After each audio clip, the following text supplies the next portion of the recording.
कर्म से ही तकदीर बनती है। ये कहानी आपकी आंखें खोल देगी। एक दिन एक अमीर आदमी मंदिर भगवान के दर्शन करने के लिए गया।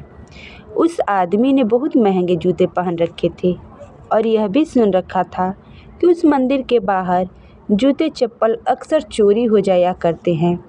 इसलिए उसका मन नहीं हुआ कि वह अपने कीमती जूते वहां छोड़कर अंदर नहीं जाना चाहता था और जूते पहनकर वह मंदिर में भी नहीं जा सकता था। वह आदमी बड़ी दुविधा में पड़ गया। काफ़ी देर सोचने के बाद उस आदमी ने मंदिर के पास बैठे एक भिखारी से बात की और कहा कि थोड़ी देर मेरे जूतों को देखना। भिखारी भी इस बात के लिए राजी हो गया। तो उस आदमी ने भिखारी को अपने जूते थोड़ी देर के लिए संभालने के लिए दे दिए। पूजा में बैठे बैठे उस आदमी के मन में बार बार उस भिखारी के बारे में विचार आ रहा था। उसने मन ही मन भगवान से कहा कि हे भगवान, आपने एक ऐसी विषम दुनिया बनाई है। मेरे जैसे कई लोगों को अपने पैरों तक के लिए कीमती जूते पहनने लायक बनाया है, लेकिन उस बेचारे भिखारी जैसे अनगिनत लोगों को रोटी खाने के लिए भी भीख मांगना पड़ता है। आदमी मन ही मन भगवान से फरियाद करते हुए बोला कि आपने सभी लोगों को एक समान क्यों नहीं बनाया? आपने सभी मनुष्यों को एक जैसी सुविधा क्यों नहीं दी? फिर उसने मन ही मन सोचा कि वापस जाते समय वह उस भिखारी को 200 रुपये देकर जाएगा।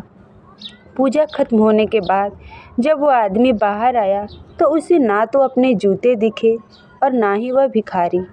उस आदमी को लगा कि भिखारी किसी काम से कहीं गया होगा, इसलिए थोड़ी देर उसने वहीं खड़े रहकर उस भिखारी का इंतज़ार किया।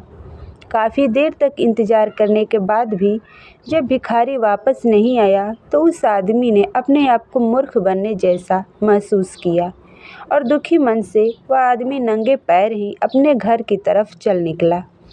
रास्ते में कुछ दूर जाने पर उस भिखारी ने देखा कि एक फुटपाथ पर जूते चप्पल बेचने वाला बैठा है। वह आदमी एक जोड़ी चप्पल खरीदने के लिए उसके पास पहुंचा।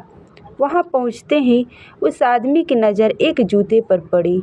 वह आदमी पहचान गया कि ये तो उसी के जूते हैं। उसके पूछने पर बेचने वाले ने पहले तो बताने से मना कर दिया, लेकिन बार बार पूछने पर और दबाव देने पर उसने बताया कि यह जूते उसे एक भिखारी ने 200 रुपये में बेचकर गया है। वह आदमी बिना चप्पल खरीदे मुस्कुराता हुआ वहाँ से अपने घर की तरफ नंगे पैर ही चल पड़ा। उसे भगवान से की गई अपनी फरियाद का जवाब मिल चुका था और अब उसे समझ में आ गया था कि जब लोगों के कर्म एक जैसे नहीं होंगे तब तक उसके फल एक समान नहीं हो सकता। भगवान ने तो उस भिखारी के तकदीर में 200 रुपये लिखे ही थे, लेकिन किस तरह के कर्म करके उन्हें लेना है यह उस भिखारी के हाथ में था। वह अगर चोरी ना भी करता तो भी उसे 200 रुपये मिलने वाले थे, पर उसने गलत रास्ता अपनाकर अपने कर्म खराब कर लिए। शायद उसके ऐसे ही बुरे कर्मों की वजह से आज वह भिखारी था। तो दोस्तों, ये छोटी सी कहानी आपको कैसी लगी कमेंट में ज़रूर लिखें। कहानी पसंद आई हो तो लाइक करें, चैनल को सब्सक्राइब करें। धन्यवाद।